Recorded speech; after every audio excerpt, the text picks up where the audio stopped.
समस्त सुधी जनों को सादर नमन। 1 मई के दिन विश्व के अधिकांश देशों में मजदूर दिवस मनाया जाता है। अमेरिका में किसी अन्य महीने में लेबर्स डे मनाया जाता है, वहाँ की अलग परंपरा है। पर यूरोप के भी कुछ देशों में मैं गया हूँ, वहाँ पर मई दिवस 1 मई को मजदूर दिवस के रूप में मनाया जाता है। उसकी अपनी एक पृष्ठभूमि है। भारत में भी इसकी परंपरा आधुनिक काल में चालू हुई है। साहित्य पर जब हम विचार करते हैं, आधुनिक साहित्य में श्रम करने वालों की, श्रमजीवियों की, निम्न वर्ग के लोगों की जो श्रम करते हैं, उनकी प्रतिष्ठा की गई है। प्राचीन साहित्य के संबंध में हमारी यह धारणा बनी हुई है कि उसमें श्रमिकों की, निम्न मध्य वर्ग के लोगों की, निम्न वर्ग के लोगों की प्रतिष्ठा उस रूप में नहीं है, उनका चित्रण भी उस रूप में नहीं प्राप्त होता है। पर संस्कृत साहित्य के संबंध में पूरी तरह से यह बात सत्य नहीं है। मैं अनेक अपने व्याख्यानों में यह कहता रहा हूँ कि किस प्रकार से वेदों में अनेक सूक्त श्रमजीवियों के सूक्त हैं, उनके ऋषि ही श्रम करने वाले हैं। वे खेती करते हैं या श्रम करते हैं। सोम पीसने वाले मजदूरों का गीत पूरा का पूरा एक सूक्त बन जाता है। खेती किसानी से जुड़े हुए अनेक सूक्त हैं। गौरव के साथ ऋषि कहते हैं कि मैं एक बढ़ई हूँ, मेरे पिता वैद्यगिरी करते हैं, मेरी माँ कंडे थापती है या पत्थर तोड़ती है। उपलब्ध प्रक्षिणी शब्द उसमें है, दोनों अर्थ किए जाते हैं। इसलिए कुछ आधुनिक आलोचकों ने तो ऋग्वेद के कुछ सूक्तों को श्रमिकों का गीत कह दिया, और अनेक देवी देवता भी जो श्रमिकों के देवी देवता हो सकते हैं, उस रूप में उनकी परिकल्पना की गई है। स्वयं सीता, उस पर चर्चा हम करते रहे हैं। खेत में हल से चलने पर जो रेखा बनती है, उसको सीता कहा है। ऋग्वेद में और अथर्ववेद में अनेक देवता, वैदिक देवता कृषि से जुड़े हुए हैं, और पूरी संस्कृति ही कृषि प्रधान संस्कृति है। संस्कृति के लिए कृष्टि शब्द जो आता है वहाँ, जो कि ग्रीक लैटिन से होते हुए जर्मन, फ्रेंच और अंग्रेजी में कल्चर बनता है, कल्तूर बनता है, कृष से कल्ट हो जाता है। इस प्रकार से वैदिक समाज मूलतः कृषि करने वालों का समाज रहा, जो अपने कृषि कर्म पर गौरव करते रहे। बहुत गौरव से उन्होंने कहा कि हम लोग खेती करने वाले हैं, कृष्टयः, ऐसा अपने लिए उन्होंने कहा। और गौशाला गायों पर बहुत सारे सूक्त हैं। श्रम की प्रतिष्ठा की गई। ब्राह्मण ग्रंथों में कहा गया, न ऋते शांतस्य सख्याय देवाः, जो थकाता नहीं अपने आप को, देवता भी उसकी मित्रता नहीं, उसके साथ मित्रता नहीं करते। इस पूरी परंपरा में संस्कृत की लोक धर्मी परंपरा की एक कविता कई शताब्दियों तक लिखी जाती रही, जिसमें खेत में काम करने वाले मजदूरों के वर्णन है, किसानों के वर्णन है, मार्मिक कविताएं हैं। उस पर भी मैं चर्चा करता रहा हूँ। चौथी 5वीं शताब्दी से लगाकर 18वीं 19वीं शताब्दी तक संस्कृत में इस प्रकार के अनेक मुक्तक लिखे जाते रहे, जिनके रचनाकार गांवों में रहे, जिस जीवन को उन्होंने गांवों में देखा। निम्न मध्यवर्गीय और मध्यवर्गीय तथा निम्न वर्गीय समाज को उसका सच्चा यथार्थ चित्र उन्होंने अपनी कविताओं में अंकित किया, और मार्मिक कविताएं उन्होंने लिखी। पर आधुनिक काल में गांधी ने श्रम को पहली बार हमारी संस्कृति की और धर्म की अवधारणा से अपने स्वयं की अनुभूति के साथ प्रामाणिकता से जोड़ा, और धर्म का स्वरूप जो उन्होंने बताया और उसका निर्वचन जो उन्होंने स्वयं किया, उसमें श्रम की प्रतिष्ठा की गई और एकादश व्रत उसके अंतर्गत गांधी ने प्रतिपादित किए। उनके रचे हुए 2 अनुष्टुप छंद जो कि टूटी-फूटी संस्कृत में हैं, व्याकरण की दृष्टि से किंचित अशुद्ध भी हैं, पर वो गांधी जी के रचे हुए हैं। वो बचपन में हम लोगों की प्रार्थना में गाए जाते थे। उसके कारण हम लोगों के संस्कारों में श्रम का महत्व और सेवा का महत्व आ गया, क्योंकि गांधी ने धर्म की अवधारणा को इनसे जोड़ कर के प्रतिपादित किया। उन्होंने अहिंसा, सत्य, अस्तेय, ब्रह्मचर्य, अपरिग्रह, ये 5 तो धर्म के लक्षण मनुष्य लिए, व 6 लक्षण उसमें अपने और जोड़े। शरीरश्रम अस्वादः सर्वत्र अभय वर्जनम सर्वधर्म समानत्वम स्वदेशी स्पर्श भावना। इस पर मैं अनेक बार चर्चा करता रहा हूँ। ये 6 व्रत उसमें जोड़ते हुए गांधी ने कहा कि एकादश भी सेवा भी नम्रत्वम व्रत निश्चये। ये एकादश सेवाएं हैं, इनका विनम्र होकर के पालन मनुष्य को करना चाहिए। तो यह अपने आचरण के द्वारा और दैनिक प्रार्थनाओं में इन व्रतों को समाहित करके गांधी ने धर्म से उसको जोड़ करके श्रम को हमारी संस्कृति का, हमारे धर्म की अवधारणा का एक अनिवार्य अंग बना दिया। उसका एक प्रतिफलन हमारे साहित्य में भी हुआ और संस्कृत में गांधी पर बहुत सारे काव्य लिखे गए। गलगली रामाचार्य ने 5 लहरी काव्य लिखे। उसमें चक्र लहरी चरखे पर उन्होंने बहुत ही सुंदर 50 श्लोकों में अत्यंत रमणीय मनोहारी कविता है। वहां भी श्रम की प्रतिष्ठा हो जाती है चक्र लहरी जैसे काव्यों में। गांधी पर जो अनेक कविताएं लिखी गई, चाहे वे क्षमाराव की सत्याग्रह गीता हो, जिसने कि पूरे संस्कृत साहित्य के परिदृश्य को बदल दिया, बड़े कवि की रचना वह है और एकदम नई विधा का सूत्रपात उससे हो जाता है। संस्कृत महाकाव्य का जो ट्रेंड है, उसकी नई प्रवृत्ति आ जाती है उसमें। ऐसी बहुसंख्य रचनाएं, सैकड़ों रचनाएं संस्कृत में उस काल में आईं। जिस समय गांधी दक्षिण अफ्रीका से लौटते हैं, उसी साल से संस्कृत का समाज उनकी ओर देख रहा है। वो बड़ी आशा की ओर देख रहा है, क्योंकि ये सारे काव्य उसके 5-10 साल बाद आने आरंभ हो जाते हैं। 1920 में गलगली रामाचार्य के 5 काव्य 1920-21 में आ जाते हैं। पूरे आधुनिक संस्कृत साहित्य पर गांधी का जो प्रभाव पड़ा, उसके कारण मजदूरों और श्रमिकों की प्रशंसा की जाने लगी। खेत और किसान और खेती की बात संस्कृत साहित्य में नई रचनाओं में की जाने लगी। और पारंपरिक जो संस्कृत के पंडित हैं, वे भी इस प्रवाह से अछूते नहीं रहे। गंगाधर शास्त्री काशी के शीर्षस्थ पंडितों में हैं, और उनके छोटे भाई लक्ष्मण शास्त्री बहुत अच्छे पारंपरिक पंडित तो थे ही, पर अंग्रेजी पढ़ करके उन्होंने शेक्सपियर के नाटकों का संस्कृत में रूपांतर किया। नई प्रवृत्तियां उनकी रचनाओं में आईं। उन्होंने उपशल्य शंशनम नाम से कविता लिखी। संस्कृत में यह मुक्तक काव्य है। 1935 ईस्वी में यह एक पत्रिका में प्रकाशित हुआ।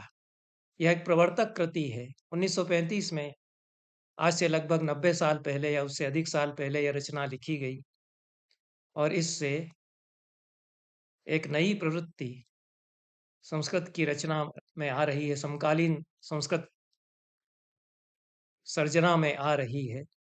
और उपशल्य सिवान के लिए उन्होंने शब्द प्रयोग किया है। प्राचीन संस्कृत में भी आता है उपशल्य शब्द का प्रयोग। लक्ष्मण शास्त्री ने इसको आधुनिक भारत के गांवों से जोड़ा और गांव के जो सिवान हैं, उपशल्य के रूप में उनका वर्णन किया है। उपशल्य शंशनम इस कविता में है। संस्कृत कविता में पहली बार ग्राम जीवन का निरूपण इस रूप में किया गया, उसके बदलते हुए यथार्थ के संदर्भ में, और गांव जिस तरह से बदल रहे हैं उसको उन्होंने लक्ष्मण शास्त्री में यहाँ निरूपित किया। और श्रम करते हुए किसानों की कष्ट गाथा भी उन्होंने लिखी। दिनेषु तरुणातपान अनुमयूख तापत्रय जलाविल कलेवरा ज्वलाविल कलेवरान कृषिकरान विलीनानिव विलोक्य निशिशैशिरानिलहतीद्ध कंपाकुलान् न कस्य खलु मानसं भुवि सचेतसो धूयते।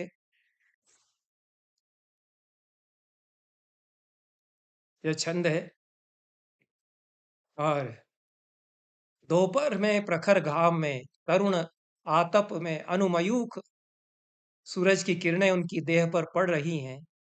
आग जैसी जल रही है आसपास। आग से घिरे हुए हैं उनके कलेवर। अनुमयूख तापत्रय ज्वला कलेवरान कृषिकरान, ऐसे किसान। और फिर विलोक्य निशि शैशिरा अनिल हतीद्ध कंपाकुलान, हेमंत के ऋतुओं में रात को कांपते हुए उनको देख करके किसको कष्ट नहीं होगा, ऐसा उन्होंने लिखा। महिलाओं के भी चित्र उन्होंने, बच्चों के चित्र अंकित किए उन्होंने।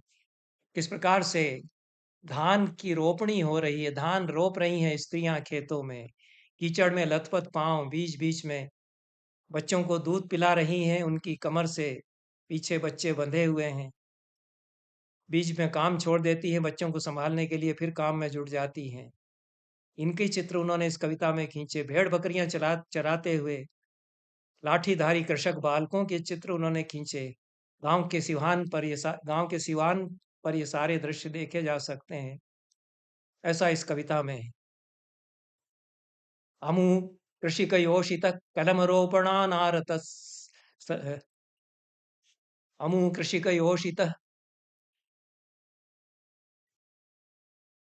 अमु कृषकयोषित कलमरोपणानारत कलमरोपणानारत प्रसंग सलिलांतर स्थिति विकारी पादद्वयाः। ये पूरा एक चित्र है। धान रोपती हुई स्त्रियों के घुटनों के नीचे के हिस्से उस कीचड़ में और पानी में डूबे हुए हैं। निरंतर वे पौधे उखाड़ करके प्रतिरोपण कर रही हैं। पैरों में उनके विकार हो जाता है पानी में लगातार खड़े होने के कारण। स्तनंदय शिशून क्वचित परिनिपीत नेमस्तनान, दूध मुहे बच्चे, दूध पीते बच्चे उनके हाथों में भी हैं या पीठ पर बंधे हुए हैं। उनको वे दूध पिला रही हैं। दूध पिला करके फिर धान रोपण के काम में लग जाती हैं। कितनी वे व्यस्त हैं इनको देखा जाए, ऐसा कहते हैं लक्ष्मण शास्त्री तैलंग। बच्चों के चित्र हैं। इमे कृषक दार का परिग्रहित पाथेय का करात लगुड़ा मुहुर मधुर गीत गाने रता अजावि परिचारणे प्रतिदिनम आयोजिता कमप्यतिशयम मुदानुभवन्त्यचिंतालवम। एक किसानों के बेटे हैं जो कि हाथ में लाठी लिए, कलेवा साथ में लेकर के गीत गाते हुए निकल पड़ते हैं भेड़ और बकरियां चराने के लिए प्रतिदिन। और गीत गाते हुए ये भेड़ बकरियां चरा रहे हैं। यह पूरे गांव का चित्र इस रूप में है। लक्ष्मण शास्त्री तेलंग ने उपशल्य शंसनम इस कविता में खींचा है। वर्णेकर आधुनिक काल के संस्कृत के बड़े कवियों में माने जाते हैं। उन्होंने श्रम गीता लिखी। यह आधुनिक युग की नई गीता एक प्रकार से है। विचार प्रधान यह काव्य है। पहली बार किसी संस्कृत कवि ने बहुत ही अभिनिवेश के साथ समर्पित भाव से श्रम के महात्म्य पर अपनी लेखनी चलाई है। भाषा बड़ी ही प्रभविष्णु उनकी है। प्रभावशाली भाषा में संस्कृत के जो पक्के मुहावरे हैं, अलंकार और मुहावरे, उनकी लड़ियां गूंथते हुए श्रम की गरिमा को उदात्त भाषा में कवि ने प्रतिष्ठित कर दिया है। और यह कविता ऐसी है कि पारदर्शी भाषा सीधे इसकी हृदय में उतरती चली जाती है। प्रशाम्यन पंकिले क्षेत्रे पंकलिप्त तनुर्हि यः सबंध्यो श्रमिणः साधोर भस्मांकित तनोरपि। कीचड़ से भरे हुए खेत में कीचड़ से भरी हुई काया वाला, लिपटी हुई काया वाला यह जो मेहनत कर रहा है वह श्रमिक वंद्य है। भस्म में लिपटी हुई साधु की काया की अपेक्षा वह ज्यादा वंदनीय है उसकी काया, ऐसा वर्णेकर कहते हैं। स्वश्रमोपार्जितम यन्नम तन्नूनम परमामृतम न तत् क्षीराब्धि संभूतम न वा यज्ञ हुतम हवि। ये संस्कृत की कविता में बड़ी साहसिक उक्ति कही जा सकती है। और वर्णेकर ने धर्म की सारी स्थापित मान्यताओं को, जो रूढ़ी से ग्रस्त मान्यताएं हैं, उनको ध्वस्त करते हुए यह कहने का साहस किया कि अपने श्रम से जो अन्न उपजाया जाए वही परमामृत होता है। क्षीराब्धि से उपजा हुआ हो या यज्ञ से आहुति दिए दे करके बचा हुआ हवि हो, वह उतना परमामृत नहीं है जितना कि अपने श्रम से उपजा करके पाया हुआ अन्न परमामृत होता है। क्षीर सागर के मतने से उत्पन्न अमृत या यज्ञ में दी गई आहुति भी उसके बराबर नहीं, यज्ञहुत हवि भी उसके बराबर नहीं है। न तत् विभर्ति पावित्र्यम गांगम वा यामुनम जलम कृषि वलस्य तप्तस्य कायोत्थम श्रमवारी यत्। गंगा और यमुना का पानी भी उतना पवित्र नहीं है जितना कि किसान के तपती हुई काया से बहता हुआ पसीने का जल है। ऐसा उन्होंने कह दिया। यह गांधी का प्रभाव तो है ही श्रम गीता में, और नेहरू पर भी पढ़नेकर जी ने कविता उसी प्रकार से लिखी थी। कविता अच्छी है। पदवाक्यमयी वाणी जिह्वयैव निगीर्यते सातुश्रममयी वाणी सर्वैरंगैरुदीर्यते। जो जीभ से हम शब्द बोलते हैं, पदवाक्यमयी वाणी, वो जीभ से ही हम निगल भी जाते हैं। और जो श्रमिक श्रम करता है उसका शरीर का पोर पोर बोलता है, वही सच्ची वाणी है। जो श्रममयी वाणी है वो उसके हर अंग से फूटती है, उसका पूरा शरीर का एक एक हिस्सा बोलने लगता है। श्रम की गाथा उसके देह से फूटती लगती है, ऐसा वे कहते हैं। और जो संस्कृत का परिष्कृत स्वरूप है, कविता तो श्रम पर है और श्रमिकों पर है, लेकिन संस्कृत बड़ी परिष्कृत है, सरल भी है। पुष्पिण्यौ श्रमिणो जंघे गतिर्धीरो दता तथा व्यूढ़म वक्षो दृढ़ वंशो वपुरारोग्य मंदिरम। परिकर अलंकार भी है इसमें, और ओजस्वी भाषा है, ओजोगुण से समन्वित भाषा है, प्रसाद सहित ओजोगुण है। प्रसाद और ओजोगुण का निर्वाह इस कविता में ये बड़ा दुर्लभ विशेषण होता है। माघ ने कहा कि नहीं कमोजब प्रसादो वा रसभाव विदः कवे। जो बड़ा कवि है वो केवल ओजो गुण वाली या केवल प्रसाद गुण वाली कविता नहीं लिखता है, दोनों गुणों पर बराबर कविता, दोनों गुणों से समन्वित कविता वह लिखता है। और वामन ने भी फिर इस बात को कहा अपने काव्य शास्त्र में। तो पुष्पिणियां हो जाती हैं जंघाएं उसकी, पिंडलियां उसकी। ये जो आजकल मसल यूं करके दिखाते हैं, उसमें जो उभरता है उसके लिए पुष्पिणी जंघा। तो वहां तो जिम में जाकर के वो यूं हाथ करके दिखाते हैं जो मछलियां बनती हैं, उसके लिए संस्कृत में मुहावरा है कि पुष्पिणियां जंघाएं हो जाती हैं। पिंडलियों में जो मांसपेशियां उभरती हैं वो जैसे फूल खिल रहे हैं, ये मुहावरा बनाया गया। ये पहले भी प्रयोग हुआ है, पुष्पिणी जंघाएं हो गई हैं, ये वेदों से चला आ रहा है मुहावरा। वो गति धीरोद्धत हो जाती है, धीर और उद्धत उसकी गति होती है जो श्रम करता है। व्यूढ़म वक्षो, व्यूढ़ उसका प्रशस्त चौड़ा वक्षस्थल उसका होता है। दृढ़ वंशौ, दृढ़ उसके होते हैं कंधे। वपुः आरोग्य मंदिरम, शरीर उसका आरोग्य का मंदिर हो जाता है। श्रमदेव की प्रतिष्ठा इस कविता में वर्णन करने की पूरी गीता यह है, और प्रसन्न भाषा में श्रम की स्तुति वे करते हैं। दार्शनिक शब्दावली भी आई है, वैदिक और पौराणिक बिंब भी इस कविता में आए हैं, और सहज प्रवाह भाषा का इसमें हम देखते हैं।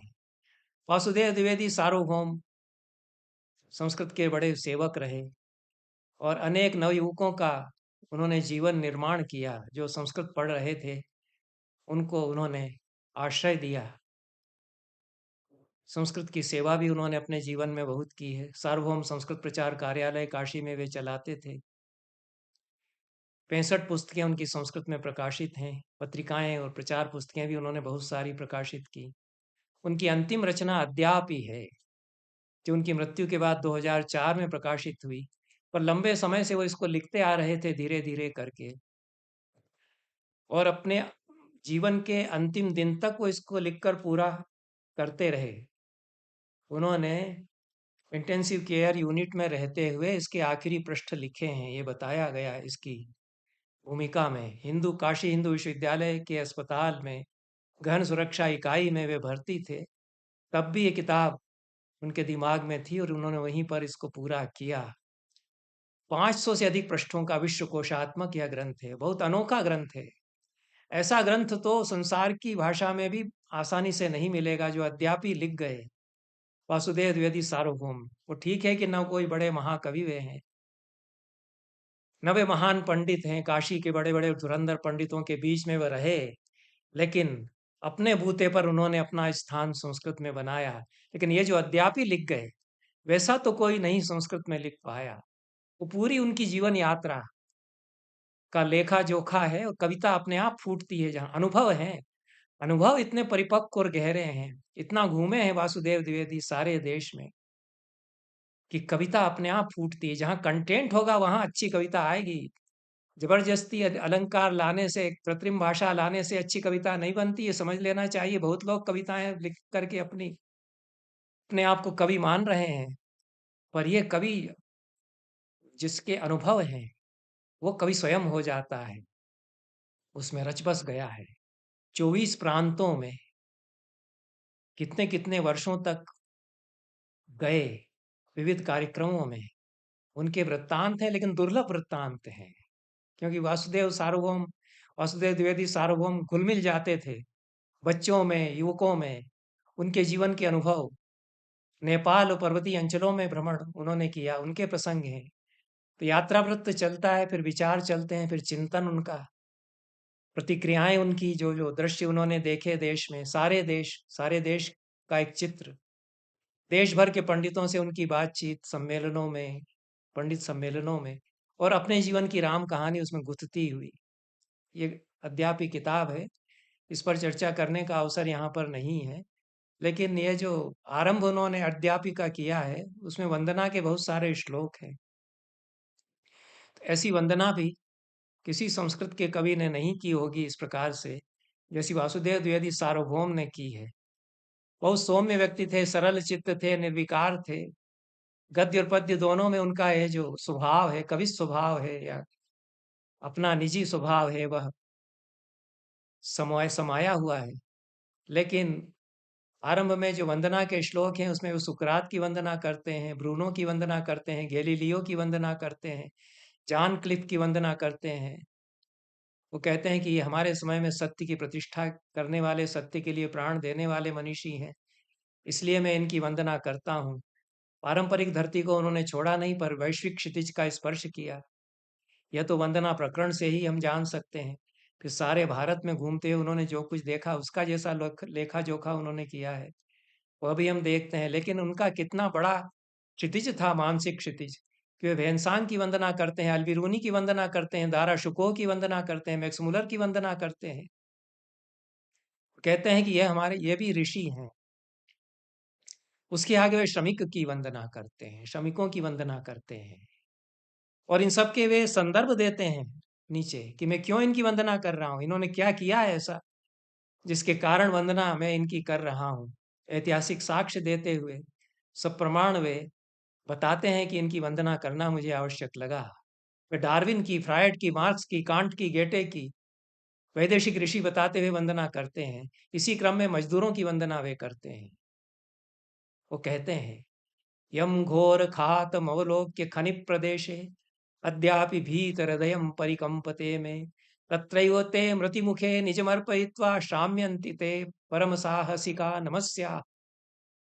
ये तो बहुत मार्मिक छंद उन्होंने लिखा है, जो वे कहना चाह रहे हैं। कैसी उनकी अपने समय की पकड़ है, बाकी लोगों ने इस पर क्यों नहीं लिखा। ये जो कोयले की खदान धंस गई, मजदूर उसमें दब रहे थे, मृत्यु के मुख में समा रहे थे, लेकिन कुछ लोग थे जो अपनी जान पर खेलकर उनको बचाने के लिए पहुंच गए। उस सारे दृश्य को याद करके अभी तक मेरा हृदय कांपता, ऐसा कहते हैं। यम घोर खात मवलोक्य खनिक प्रदेशे अद्यापि भीत हृदय परिकंपते में तत्रैव ते मृतिमुखे निजमर्पयित्वा शाम्यन्ति ते परम साहसिका नमस्या। भाषा थोड़ी सी टूट गई है, लेकिन जो कथ्य है वो बड़ा है। और किसी के लिए, और किसी के मन में क्यों नहीं आया कि मैं उनका नमन करूं, जो कोयले की खदान में फँस गए मज़दूरों को बचाने के लिए घुस गए थे। तो यह उनको बचाने के लिए मृत्यु के मुख में अपने आप को डालकर भी जो श्रम करते रहे, ऐसे परम साहसिकों का मैं नमन करता हूँ। यह वासुदेव द्विवेदी सार्वभौम ने लिखा। आधुनिक संस्कृत साहित्य में अनेक इस प्रकार की रचनाएँ की गईं, आधुनिक कवियों के द्वारा। उन सब का लेखा-जोखा हम देख सकते हैं, जो आधुनिक संस्कृत साहित्य के इतिहास के ग्रंथ हैं, उनमें। पर प्राचीन और मध्यकालीन साहित्य, जिसमें लोक जीवन पर लिखने वाले कवियों के श्लोक हैं, वे भी उतने ही मार्मिक और महत्वपूर्ण हैं। संस्कृत में वेद से लगा करके 21वीं शताब्दी तक एक लंबी परंपरा है, जिसमें कि श्रम और श्रमिकों की गरिमा का भी गान किया गया है। यह मुख्य धारा है या नहीं, इस पर मैं चर्चा नहीं करता, पर यह चली आ रही थी और यह कविताएँ, रचनाएँ होती चली आ रही हैं, होती रहेंगी आगे भी, संस्कृत में भी, अन्य भाषाओं में भी। इन शब्दों के साथ आज का यह वक्तव्य मैं समाप्त करता हूँ। सभी को नमस्कार, धन्यवाद।